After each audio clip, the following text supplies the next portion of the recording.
प्रिय प्रतियोगी, आपकी मांग पर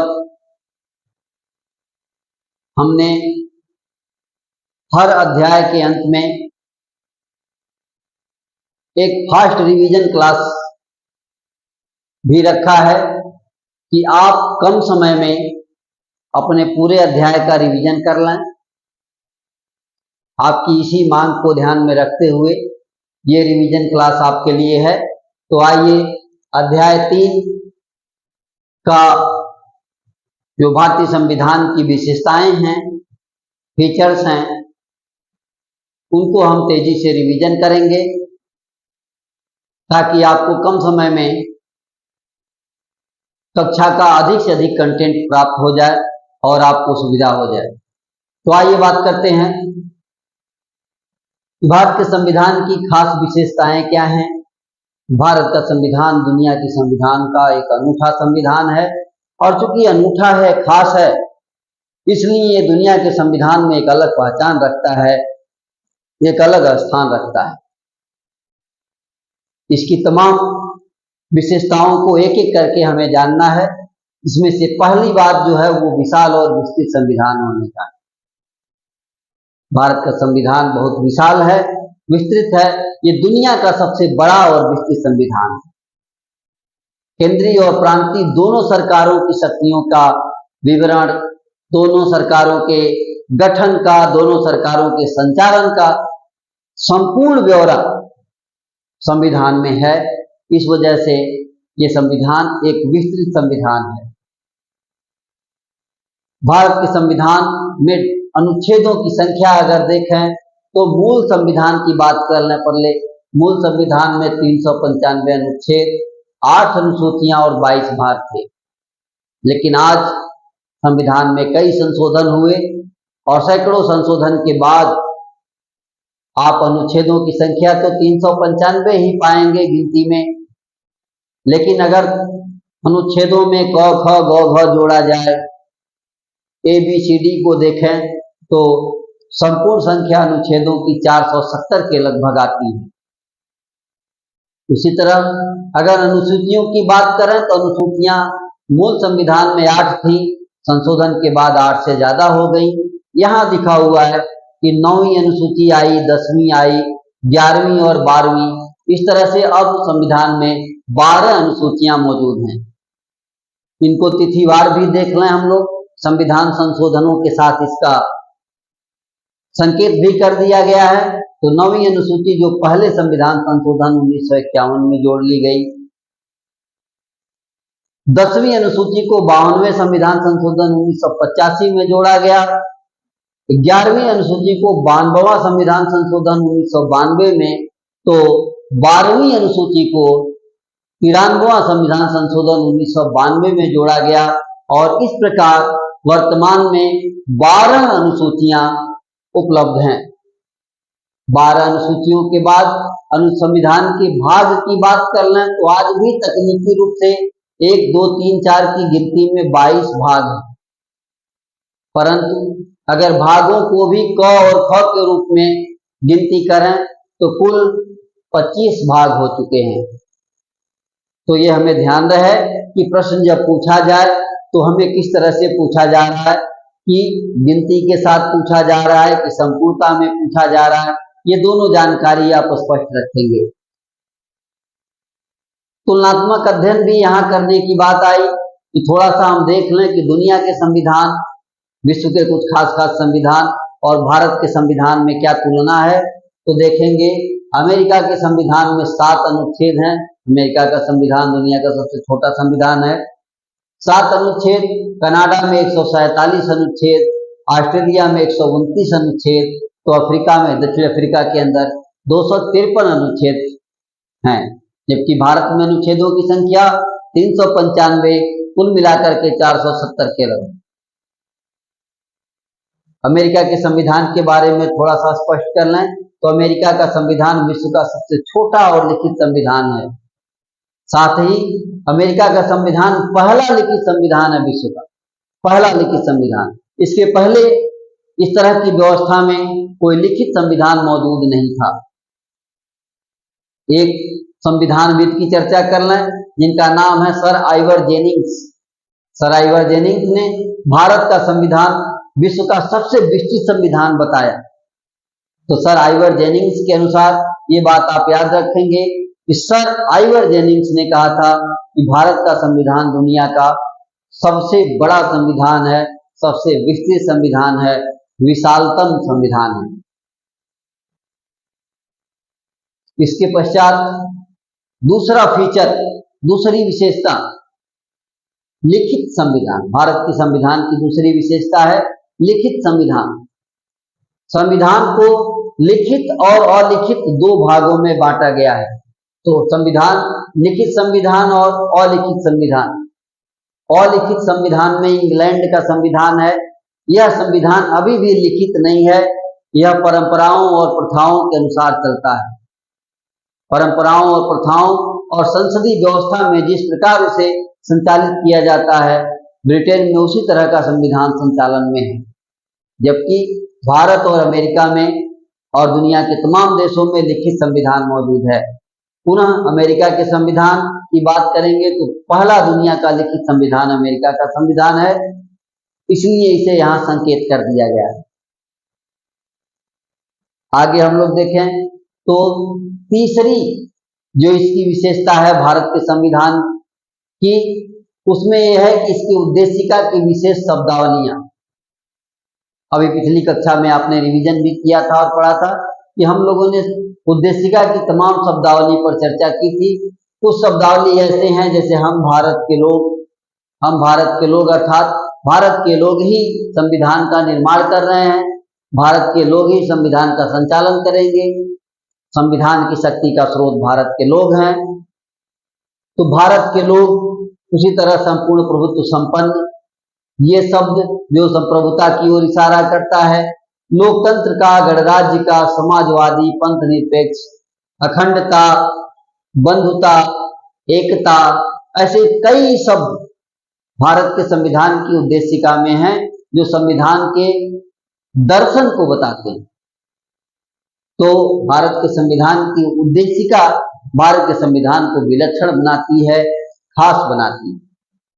आगे बढ़ते हैं तो चौथी विशेषता है संसदीय शासन प्रणाली, पार्लियामेंट्री फॉर्म ऑफ गवर्नमेंट। ये चौथी विशेषता है।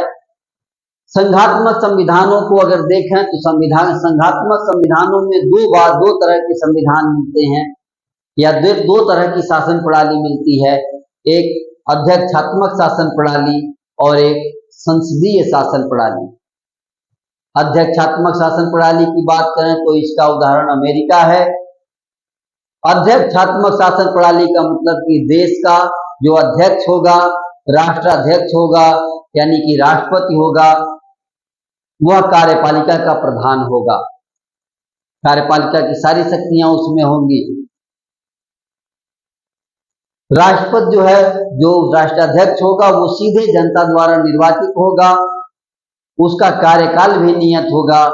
ये अध्यक्षात्मक शासन प्रणाली के फीचर्स हैं जो अमेरिका के। संसदीय शासन प्रणाली की बात करें तो अगले पेज पर संसदीय शासन प्रणाली की विशेषताओं की चर्चा की गई है जो भारतीय व्यवस्था के अनुरूप है। जैसे कि भारतीय संविधान इंग्लैंड के अनुरूप संसदीय शासन प्रणाली को अपनाया है। जिस प्रकार इंग्लैंड में संसदीय शासन प्रणाली है, उसी आधार पर भारत में संसदीय शासन प्रणाली है। इंग्लैंड में भी केंद्र और प्रांत यानी दोनों में संसदीय शासन प्रणाली की बात यहाँ पर भी है।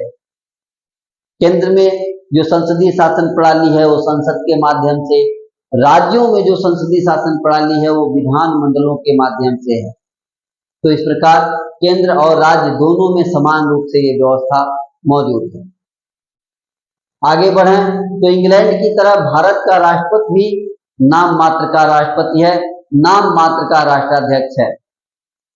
इंग्लैंड में सम्राट वहां के राष्ट्रपति हैं, ये पद वंशानुगत है, लेकिन भारत में राष्ट्रपति निर्वाचित हैं, लेकिन इनकी शक्ति इंग्लैंड के सम्राट की तरह नाम मात्र की शक्ति है। जो वास्तविक कार्यपालिका शक्ति तो मंत्रिपरिषद के अंदर निहित है। मंत्रिपरिषद जो निर्वाचित होती है तो निर्वाचित मंत्रिपरिषद के अंदर वास्तविक कार्यपालिका शक्ति है और राष्ट्रपति जो है वो अपनी कार्यपालिका शक्ति का प्रयोग मंत्रिपरिषद की सलाह से करेगा। ये संसदीय शासन प्रणाली की खूबसूरती है कि मंत्रिपरिषद की सलाह पर ही राष्ट्राध्यक्ष कार्य करेगा। मंत्रिपरिषद का प्रमुख भारत में प्रधानमंत्री ही होता है, इसलिए कहा जाता है कि वास्तविक शक्ति प्रधानमंत्री और उसके मंत्रिपरिषद में है। मंत्रिपरिषद सामूहिक रूप से लोकसभा के प्रति उत्तरदायी है, न कि राष्ट्रपति के प्रति। इस प्रकार संसदीय शासन प्रणाली ये चौथी विशेषता संविधान की है। अभी संविधान की अन्य विशेषताओं को भी हमें देखना है। रिवीजन की इस कड़ी में अब जो टॉपिक आया है संविधान की विशेषताओं से, वो है मूल अधिकार, फंडामेंटल राइट्स, जिन्हें मौलिक अधिकार भी कहते हैं। मौलिक अधिकार हमारे संविधान के भाग 3 में रखे गए हैं। भाग 3 का अनुच्छेद 12 से 35 आप मौलिक अधिकार पाएंगे। मौलिक अधिकारों के बारे में और जानने की यह अमेरिका के संविधान से लिया गया है। वह अमेरिका का संविधान जो छोटा सा था, वही छोटा सा संविधान से ढेर सारे मौलिक अधिकार प्राप्त हैं, लिए गए हैं। आज के संविधान में 6 मूल अधिकार हैं, यानी संविधान नागरिकों के लिए 6 मौलिक अधिकारों की घोषणा करता है। यद्यपि मूल संविधान में 7 मौलिक अधिकार थे। मूल संविधान के अंदर मौलिक अधिकारों की संख्या 7 थी, 7। इसे 44वां संविधान संशोधन अधिनियम 1978 में मौलिक अधिकारों में से एक मौलिक अधिकार घटा दिया गया। कौन सा मौलिक अधिकार? संपत्ति का अधिकार। यहां है संपत्ति का अधिकार। इसे मौलिक अधिकार के भाग से हटाकर अनुच्छेद 300 क में ले जाकर रख दिया गया और वहां क्योंकि इस भाग में जो अधिकार हैं वो मौलिक अधिकार हैं, 300 क में उसे विधिक अधिकार के रूप में, कानूनी अधिकार के रूप में, एक लीगल राइट के रूप में संविधान में रखा गया।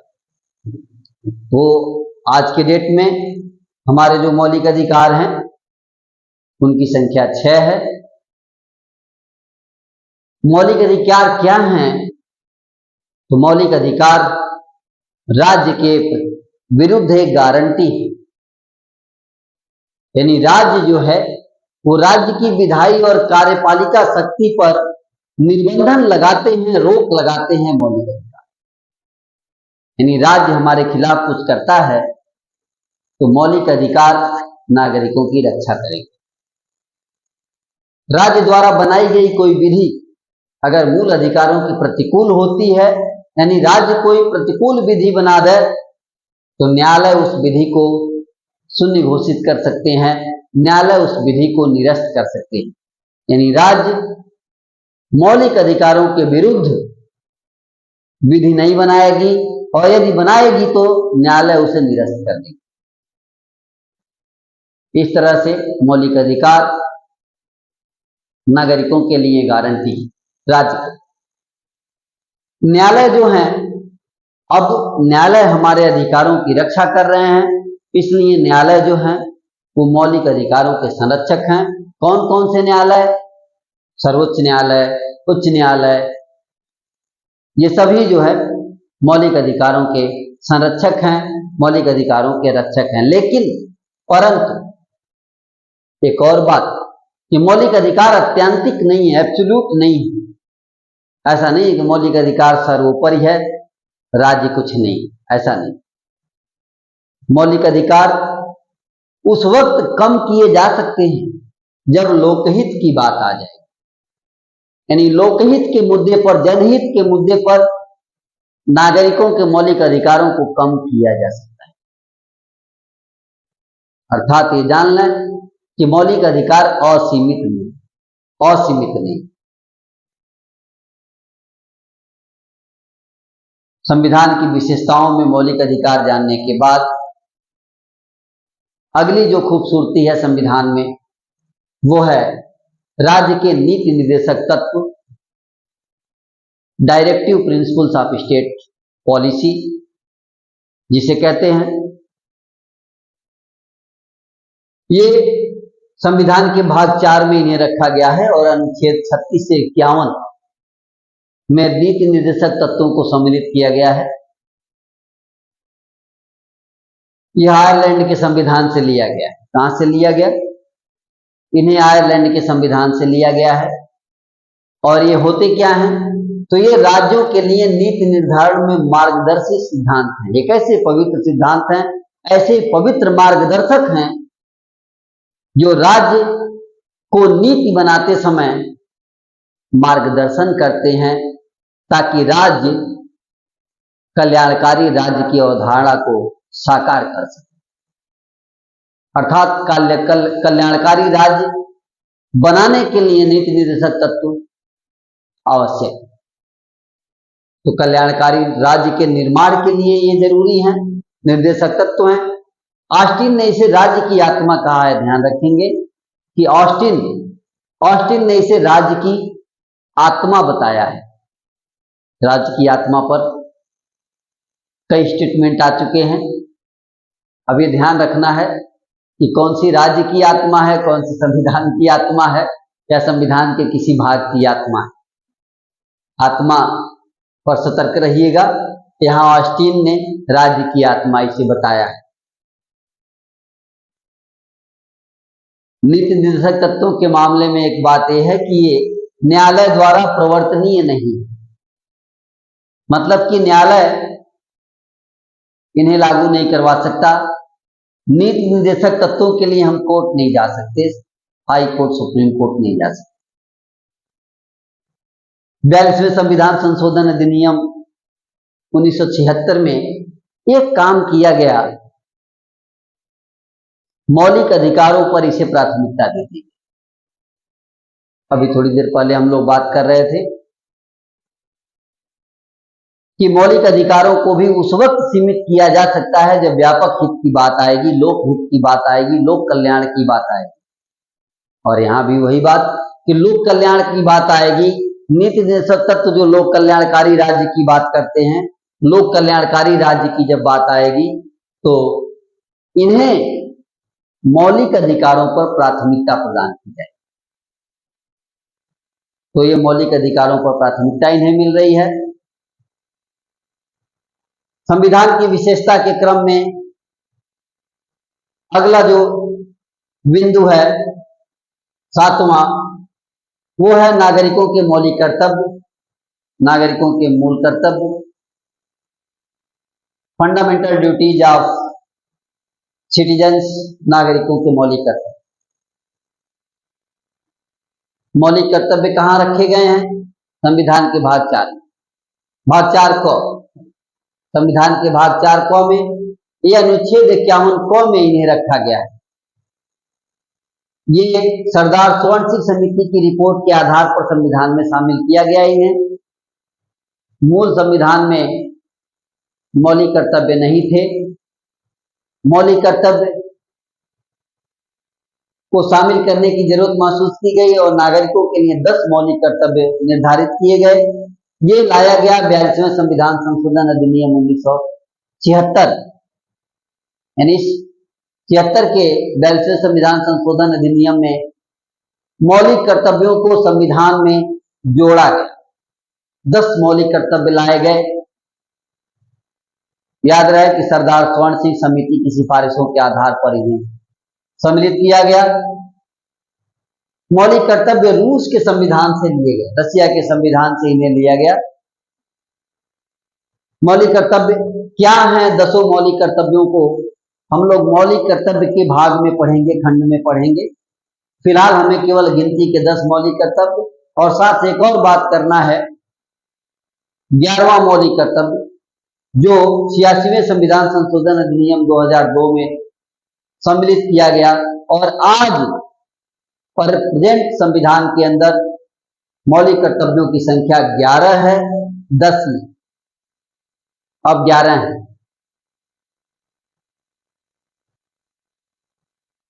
11वें मौलिक कर्तव्य को भी जान लें।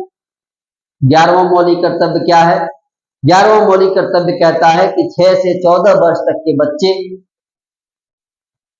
इन बच्चों के माता पिता या गार्जियन अभिभावक इन्हें इस वय के, इस उम्र के बच्चों की मौलिक शिक्षा, प्रारंभिक शिक्षा, प्राथमिक शिक्षा दिलाना माता पिता और अभिभावक का यह मौलिक कर्तव्य है।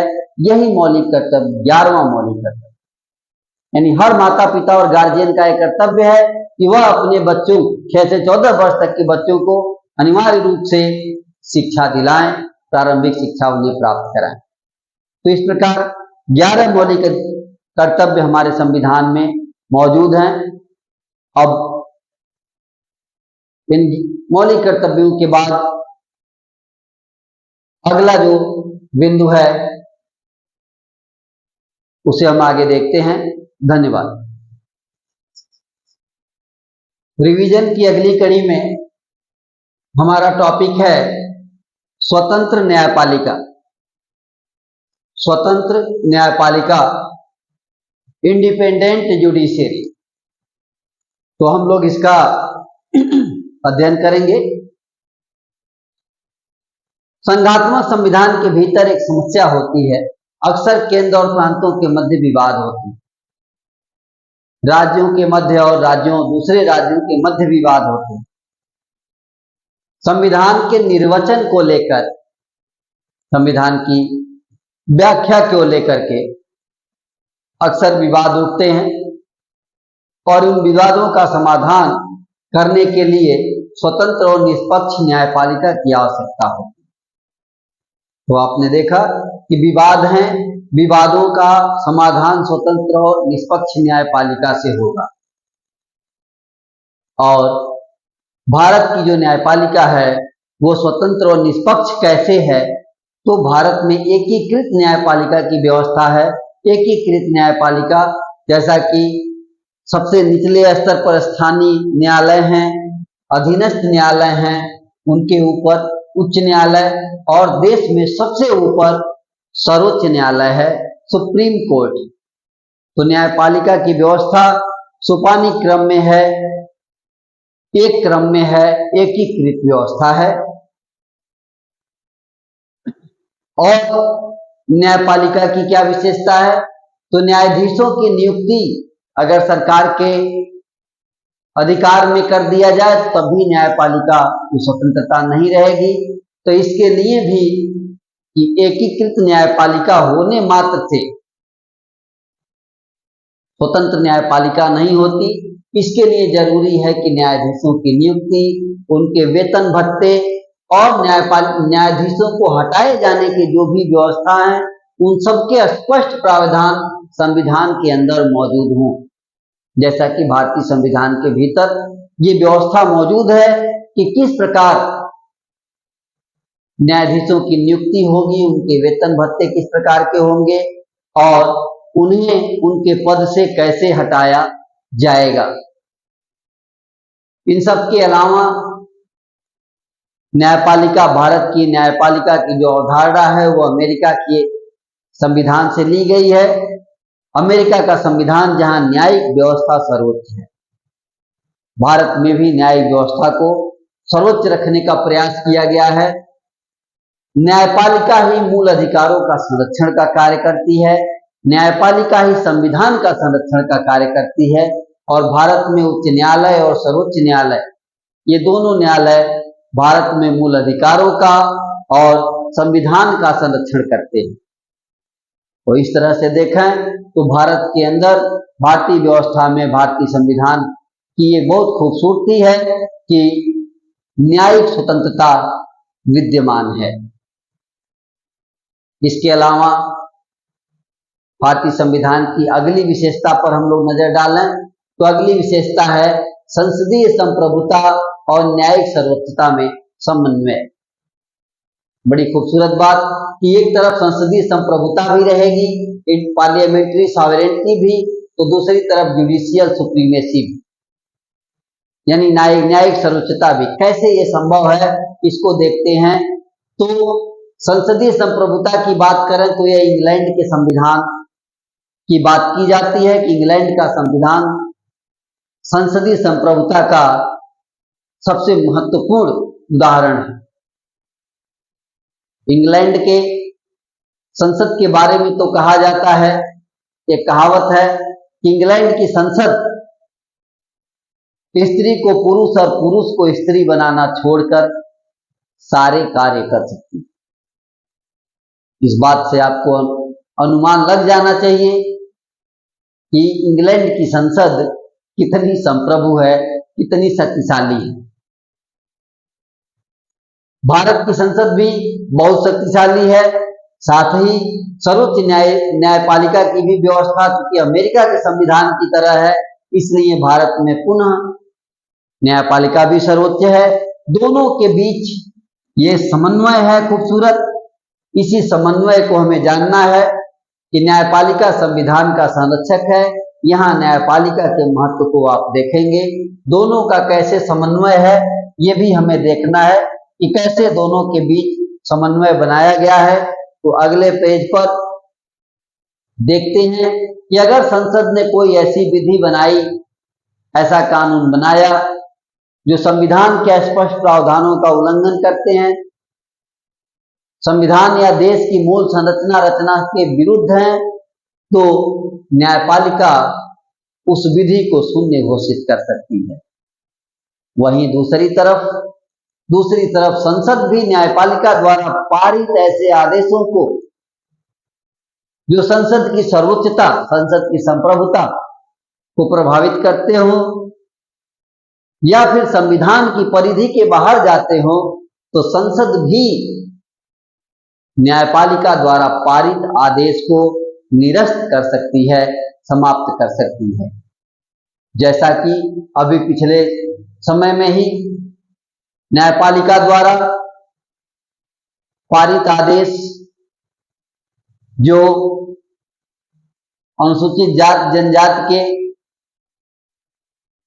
से संबंधित कानून को लेकर था, सर्वोच्च न्यायालय के आदेश को सरकार ने बदला, संसद ने बदला।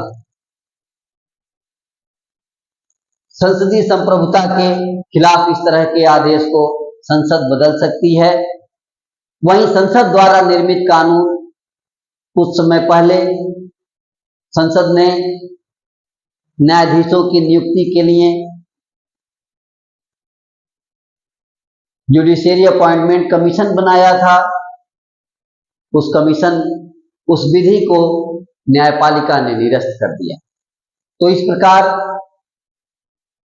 यह समन्वय या संतुलन चलता रहता है और दोनों की सर्वोच्चता, दोनों की शक्तियां अपनी जगह कायम।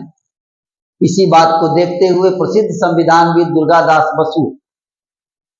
दुर्गादास बसु ने भारतीय संविधान में न्यायिक सर्वोच्चता और संसदीय संप्रभुता, इन दोनों के संतुलन को अद्भुत समन्वय की संज्ञा दी। अद्भुत समन्वय, दुर्गादास बसु, ये हमें ध्यान रखना। भारतीय संविधान की विशेषता के क्रम में अगले टॉपिक को हम लेते हैं। अगला टॉपिक है रिवीजन का, नम्यता और अनम्यता के मध्य अनोखा मिश्रण। भारतीय संविधान की एक और खूबसूरती कि भारतीय संविधान जो है नम्यता अनम्यता के मध्य अनोखा मिश्रण है। Unique combination of rigidity and flexibility. तो फ्लेक्सिबिलिटी और रिजिडिटी दोनों के मध्य एक शानदार कॉम्बिनेशन, यूनिक कॉम्बिनेशन है। हम लोग देखेंगे कि संविधान कब नम्य माने जाते हैं और कब अनम्य माने जाते हैं। तो संविधानों की नम्यता और अनम्यता का परीक्षण करने के लिए संविधान संशोधन देखना होता है। संविधान में संशोधन किस प्रकार से होते। अगर संविधान का संशोधन सरल है तो संविधान नम्य होगा, संविधान का संशोधन कठिन है तो संविधान अनम्य होगा। इस आधार पर दो प्रकार के संविधान हैं, नम्य संविधान और अनम्य संविधान। और भारत का संविधान दोनों प्रकार के संविधान में फिट बैठता है। भारत का संविधान नम्य भी है क्योंकि यहाँ संशोधन सरल हो जाता है, सरलता से हो जाता है। भारत का संविधान अनम्य भी है क्योंकि सभी संशोधन सरलता से नहीं होते। तो बात संशोधनों पर करें, भारत के संविधान में संशोधन 3 प्रकार से होते हैं। तो संशोधन के प्रकार यहाँ 3 प्रकार हैं, 3 प्रकार से संशोधन हो रहे हैं। पहला साधारण बहुमत से संशोधन, ये सरल संशोधन है इसलिए संविधान नम्य है। दूसरा विशेष बहुमत से संशोधन, ये थोड़ा कठिन है लेकिन बहुत कठिन नहीं है, इसलिए संविधान थोड़ा नम्यता से थोड़ा अनम्यता की तरफ जा रहा है। लेकिन तीसरे संशोधन को देखें तो तीसरा जो संशोधन है वो विशेष बहुमत भी चाहिए और विशेष बहुमत के साथ आधे से अधिक राज्यों का समर्थन भी होना चाहिए। ये संशोधन अत्यंत कठिन है इसलिए संविधान अब नम्य नहीं अनम्य है। इस बात को, इस विशेषता को देखते हुए दो संविधानविदों का यहाँ पर कथन आपके सामने है। एक आइवर जेनिंग्स का कथन है। आइवर जेनिंग्स कहते हैं कि भारतीय संविधान आवश्यकता से अधिक कठोर है। तो एक महोदय को कठोर नजर आया, वहीं दूसरी तरफ केसी वियर का कथन लेते हैं। तो केसी वियर के कथन में देखेंगे कि भारतीय संविधान कठोर भी है, लचीला भी है। कठोरता और लचीलेपन के बीच शानदार, बहुत अच्छा संतुलन स्थापित किया गया है, ये बात केसी वियर ने कही। इस प्रकार संविधानविदों के दोनों मत मिलेंगे कि कहीं संविधान कठोर है, कहीं संविधान नम्य है, लचीला है। अतः भारतीय संविधान की एक खास बात है कि भारतीय संविधान नम्य भी है और कठोर भी है। या दोनों के बीच एक अनोखा, दोनों के मध्य एक अनोखा मिश्रण है, एक अनोखा कॉम्बिनेशन है।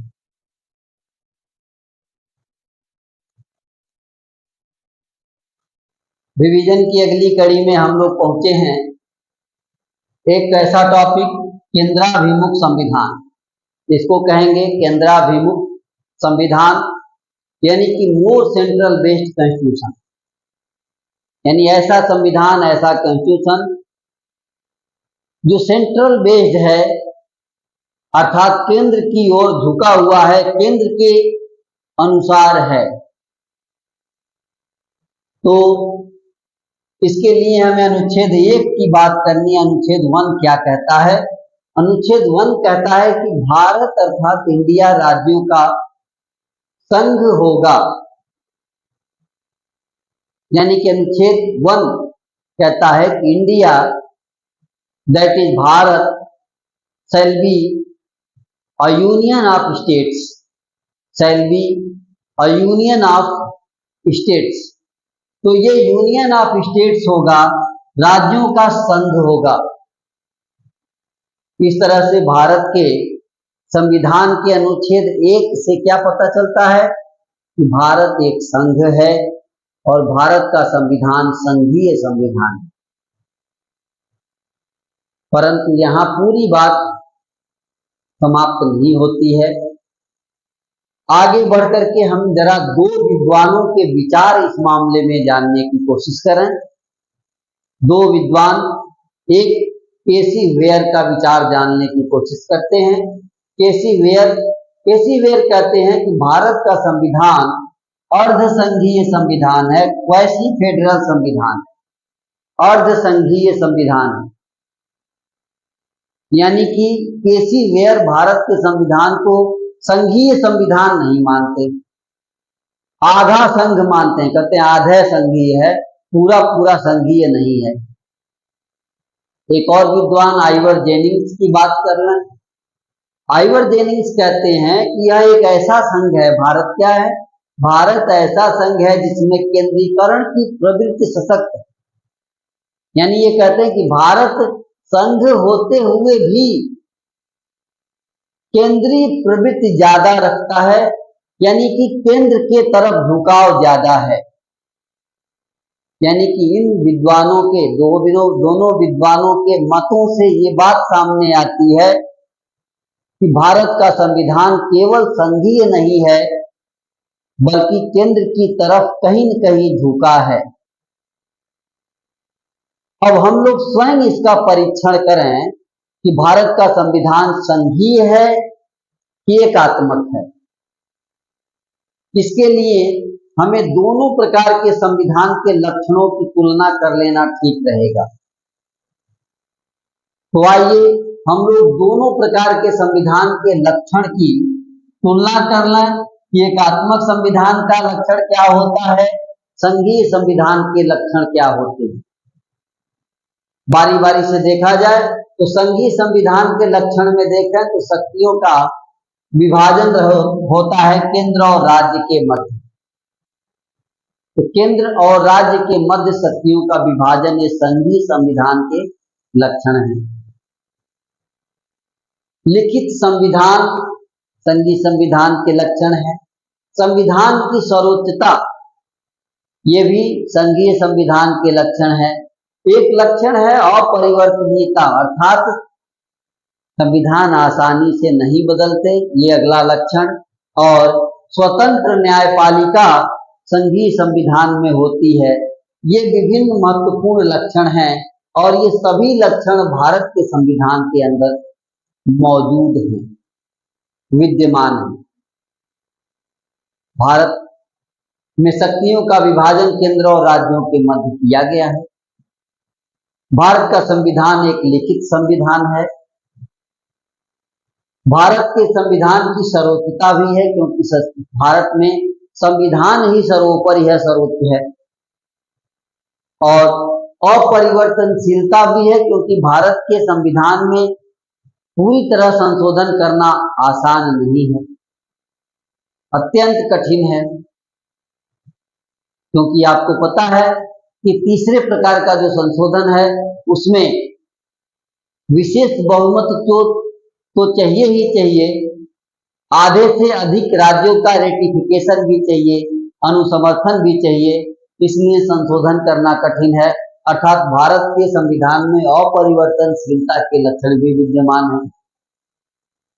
स्वतंत्र न्यायपालिका की व्यवस्था भी भारत में है। इस तरह से भारत का संविधान एक संघीय संविधान होता है, इतना देखने पर।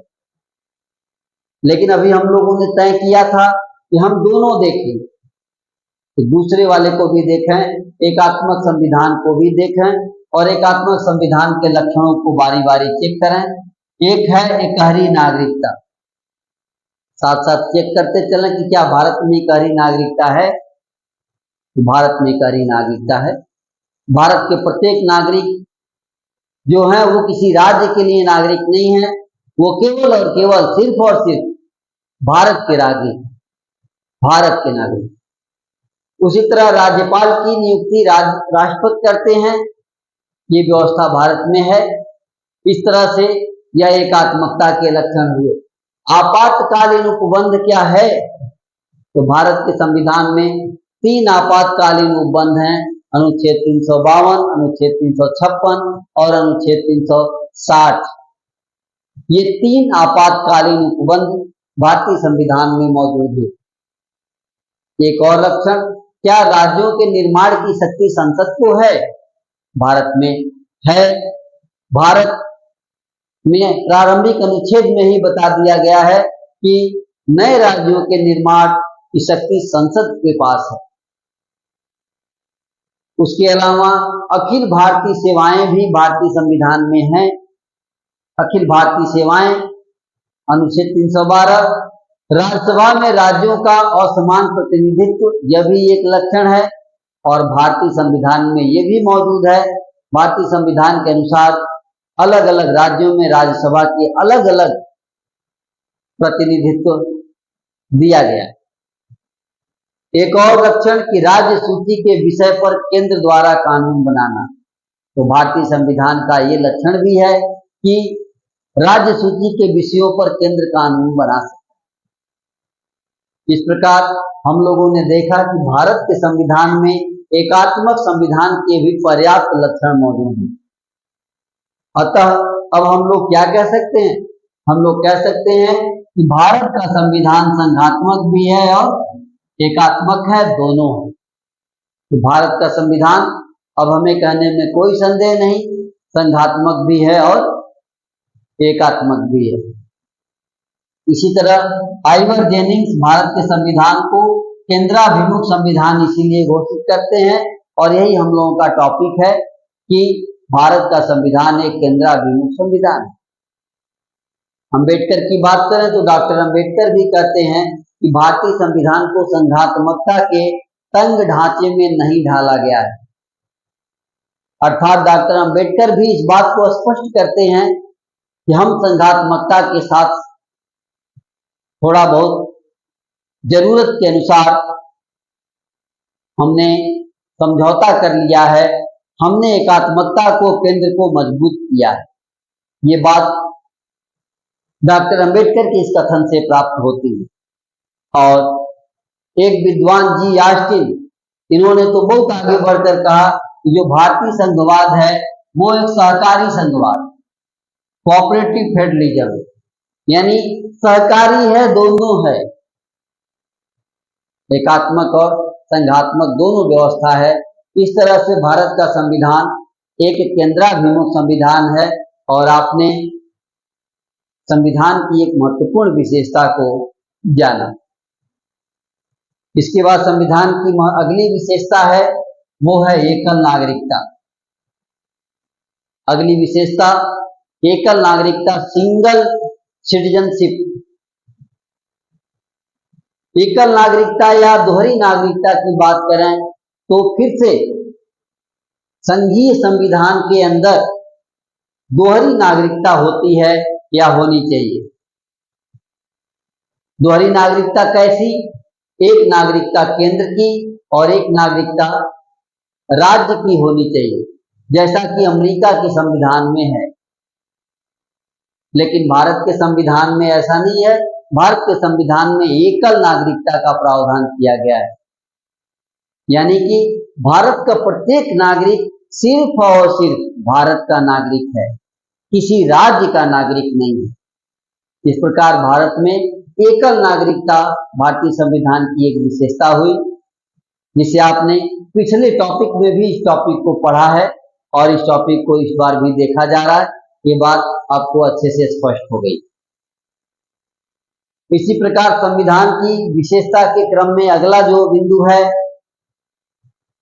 अगले बिंदु की बात करें और वो है वयस्क मताधिकार का प्रश्न। भारत के संविधान में वयस्क मताधिकार की बात है, एडल्ट फ्रेंचाइजी की बात है। मताधिकार की बात आती है संसदीय शासन व्यवस्था में। भारत एक संसदीय शासन प्रणाली वाला देश है। भारत में संसदीय शासन प्रणाली है। संसदीय शासन प्रणाली में जनता क्या करती है? अपने प्रतिनिधि चुनती है, अपने प्रतिनिधि का निर्वाचन करती है और वे प्रतिनिधि सरकार का संचालन करते हैं। जैसे भारत में हम लोग केंद्र के लिए लोकसभा सदस्यों का निर्वाचन करते हैं, राज्यों में विधानसभाओं के सदस्यों का निर्वाचन करते हैं और ये सदस्य,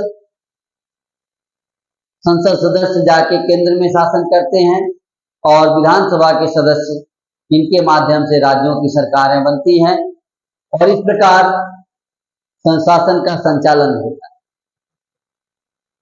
और इसके लिए अगर ऐसी व्यवस्था है तो वयस्क मताधिकार की व्यवस्था की गई है। मूल संविधान की बात करें तो मूल संविधान में वयस्क मताधिकार न्यूनतम 21 वर्ष रखा गया था। अर्थात भारत का प्रत्येक नागरिक जिसकी उम्र 21 वर्ष हो जाएगी वह समान रूप से मत देने का अधिकार रखता है। ये बात मूल संविधान में था। मूल संविधान में इसलिए कहा जा रहा क्योंकि 61वें संविधान संशोधन अधिनियम 1989, तो 61वें संविधान संशोधन में संशोधन किया गया अनुच्छेद 326 में, और 326 में संशोधन करके वोट देने की जो न्यूनतम आयु पहले 21 वर्ष थी उसे घटा करके 18 वर्ष कर दिया गया। तो 61वां संविधान संशोधन अधिनियम 1989 भी आपको ध्यान रखना है, जब वोट देने की आयु सीमा जो है 21 वर्ष से घटाकर 18 वर्ष की गई और इस प्रकार भारत में वयस्क मताधिकार का क्षेत्र और बड़ा हो गया, उम्र 21 से घट करके 18 कर दी गई। इस तरह से आप एक प्रश्न अक्सर आता है, प्रश्न पूछा गया कि क्या किसी नागरिक को मत देने से रोक सकते हैं, यानी क्या किसी को कानून रोक सकता है कि आप वोट मत दो, क्योंकि संविधान में तो अधिकार है कि वो 18 वर्ष की उम्र का हो जाएगा तो वोट देगा। तो जवाब है कि रोक सकते हैं। हाँ, कैसे रोक सकते हैं? तो ये परिस्थितियां हैं जिनकी वजह से रोक सकते हैं। कौन सी परिस्थितियां हैं? एक है निवास की परिस्थिति, माने अगर वो न रहे, अनिवासी हो जाए। दूसरा चित्त विकृति, पागलपन या इस तरह की कुछ दशा उसकी हो। अपराधी हो, दोष सिद्ध अपराध और भ्रष्ट या अवैध आचरण करने लगे, तो इन सब परिस्थितियों के कारण, इन सब दशाओं के कारण भारत के नागरिक को वोट देने से रोका जा सकता है। तो इस तरह से भारतीय संविधान की एक विशेषता वयस्क मताधिकार हम लोगों ने जाना।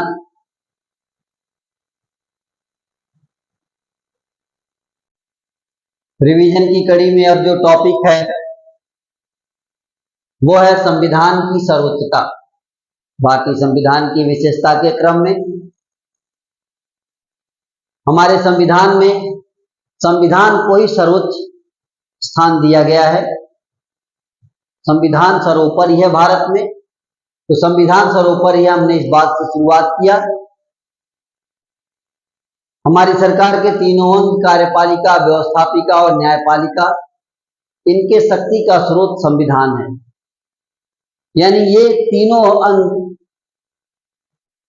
अपने कार्य करने की शक्ति कहां से प्राप्त करते हैं? संविधान से प्राप्त करते हैं। कहां से प्राप्त करते हैं? संविधान से ये संपूर्ण शक्ति को प्राप्त करते हैं। अर्थात भारत में अगर सर्वोच्च शक्ति जहां है वो है संविधान, क्योंकि संविधान को भारत की जनता ने बनाया है। इसलिए भारत की जनता के माध्यम से, या यूं कहें संविधान के माध्यम से, संपूर्ण शक्ति भारत की जनता में निहित है। भारत की जनता के भीतर संप्रभुता है, प्रभुसत्ता है। वहीं अगर ब्रिटेन के संविधान की बात करें तो ब्रिटेन में संसद की सर्वोच्चता है, जबकि अमेरिका की बात करें तो अमेरिका में न्यायपालिका की सर्वोच्चता है।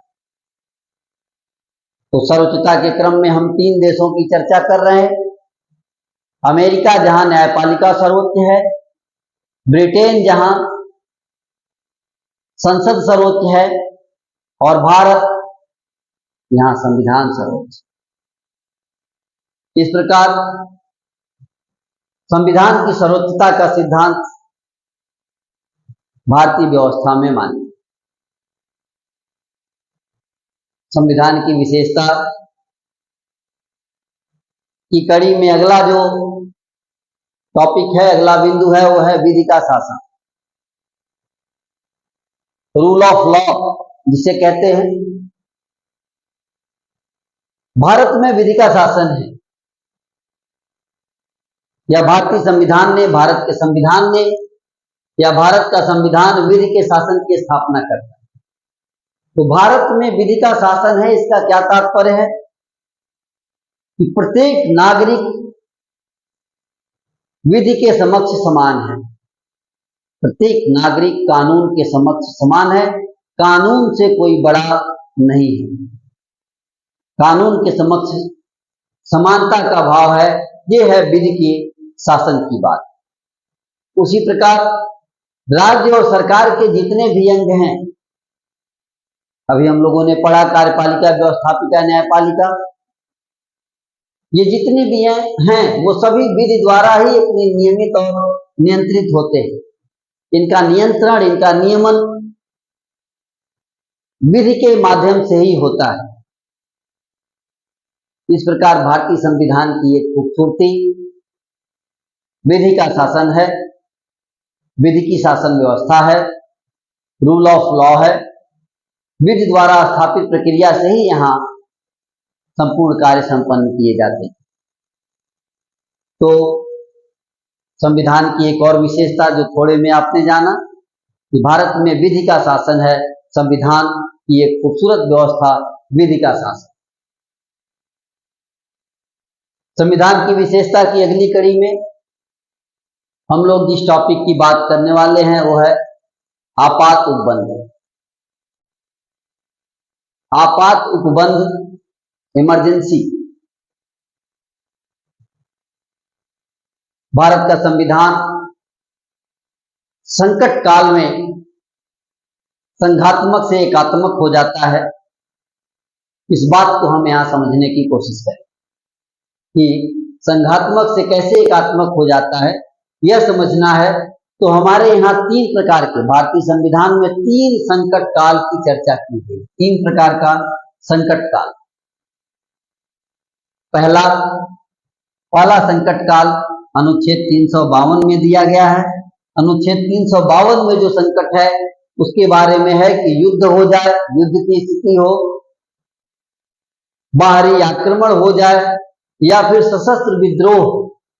इन स्थितियों में ऐसी अगर स्थिति उत्पन्न होगी तो भारत का संविधान एकात्मक हो जाता है। अनुच्छेद 352 के अंदर 352 के अंतर्गत संपूर्ण शक्ति राष्ट्रपति के पास स्थानांतरित हो जाती है, वास्तविक शक्ति। वहीं दूसरे प्रकार के संकट काल की बात करें तो दूसरे प्रकार का संकट काल अनुच्छेद 356 में उसकी चर्चा की गई है। अनुच्छेद 356 दूसरे प्रकार का संकट काल है। इस संकट काल में जो बात है वो ये कि राज्यों में अगर संवैधानिक व्यवस्था भंग हो जाए तो राज्यों में संवैधानिक व्यवस्था भंग हो जाने पर, संविधान की मशीनरी का भंग हो जाने की स्थिति में राज्यों की सरकारों को हटा दिया जाता है और राज्यों की व्यवस्था भी राष्ट्रपति के अंदर में आ जाती है। यह दूसरे प्रकार का संकट काल। तीसरे प्रकार का संकट काल भी है। तीसरे प्रकार का जो संकट काल है वो अनुच्छेद 370 है। तीसरे प्रकार का संकट काल 360, अनुच्छेद 360, इसे कहते हैं वित्तीय आपातकाल। अगर वित्तीय संकट उत्पन्न हो जाए, वित्तीय इमरजेंसी आ जाए, फाइनेंशियल इमरजेंसी आ जाए भारत में, ऐसी कोई स्थिति आ जाए कि मुद्रा स्फीति कंट्रोल न हो, मुद्रा का अवमूल्यन इस कदर हो जाए कि देश की व्यवस्था चरमरा जाए, कर्मचारियों के वेतन न दिए जा सकें, बाजार का संचालन होना मुश्किल हो जाए, इन जैसी परिस्थितियों में वित्तीय आपातकाल अनुच्छेद 360 की व्यवस्था संविधान के अंदर की गई है। इस तरह से हमने देखा कि वो जो परिस्थितियां ऊपर बताई गई हैं उन परिस्थितियों में भारत का शासन संघात्मक से एकात्मक हो जाता है, या भारत का संविधान संघात्मक से एकात्मक हो जाता है। इस प्रकार कहा जाए तो संघात्मक और एकात्मक, इस बात को लेकर के हम लोगों ने पिछले रिवीजन में भी कई बातें पढ़ी है, कई विद्वानों के मत और विचार पढ़े हैं। यहाँ पीछे उन बातों में न जाकर सीधे सीधे एसआर मुंबई बनाम भारत संघ 1994 के केस का उदाहरण लेते हैं। इस दृष्टांत के अंदर जो मामला था उसमें सर्वोच्च न्यायालय ने यह स्पष्ट किया कि भारत का संविधान जो है वो परिसंघात्मक है, फेडरल है। ध्यान रहे अनुच्छेद 1 में भारत राज्यों का संघ था। India that is Bharat shall be union of states. तो जो यूनियन ऑफ स्टेट था, यूनियन था, यहाँ न्यायालय ने, सुप्रीम कोर्ट ने कहा कि ये परिसंघात्मक है, फेडरल है। तो इस प्रकार आपातकाल में संविधान का व्यवहार बदल जाता है। सामान्य समय में संविधान का व्यवहार अलग, आपातकाल में अलग। जैसा कि हर समय ऐसा होता है, अगर किसी के साथ अगर आपातकाल की स्थिति आ जाए तो आपातकाल में तमाम नियम कानून किनारे लग जाते। तो संविधान की एक खूबसूरत व्यवस्था आपातकाल है, इमरजेंसी। इसके अलावा संविधान की विशेषता का अंतिम टॉपिक हम लोग लेते हैं ग्राम पंचायतों की स्थापना। नीति निर्देशक तत्वों वाले खंड में चलें, वहां अनुच्छेद 40 की बात करें। अनुच्छेद 40 में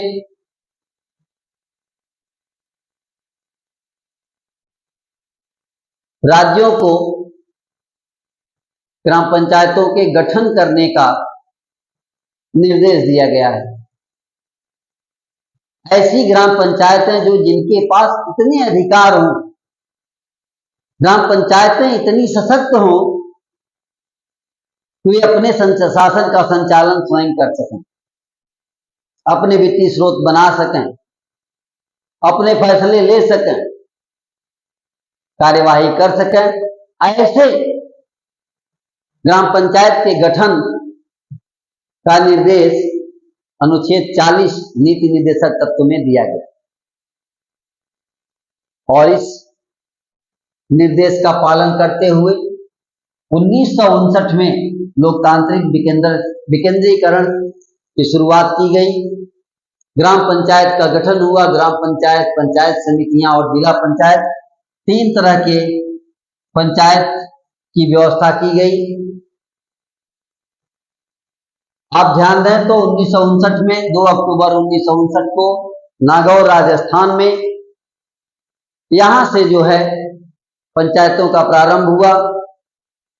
लेकिन संविधान के अनुच्छेद 40 का भाव तब पूरा होना था जब पंचायतों को संवैधानिक दर्जा प्रदान कर दिया जाए और संवैधानिक दर्जे का व्यवस्था किया गया। पंचायतों को अधिकार देने की बात हुई, संवैधानिक दर्जा देने की बात हुई और संवैधानिक दर्जा मिला कब? 73वें संविधान संशोधन अधिनियम 1992 में पंचायतों को संवैधानिक दर्जा प्रदान कर दिया गया और 3 स्तर की पंचायत, ग्राम पंचायत, पंचायत समिति और जिला पंचायत की व्यवस्था की गई। इसी के साथ 74वां संविधान संशोधन भी उसी समय पारित किया गया और शहरों में, नगरों में नगर निकाय या स्थानीय निकाय, स्थानीय स्वशासन की भी व्यवस्था की गई और यहां भी 3 स्तर, नगर पंचायत, नगर पालिका और महानगर या नगर निगम की व्यवस्था की गई। इस प्रकार ग्राम पंचायतों का गठन और ग्राम पंचायतों का गठन करके हम लोग संविधान की कई विशेषताओं को पढ़ते हुए समाप्त करेंगे। तो आज यह अध्याय पूरा हो रहा है, आपका रिवीजन पूरा होता है और हम लोग अब अगली अध्याय में मिलेंगे। तब तक के लिए धन्यवाद।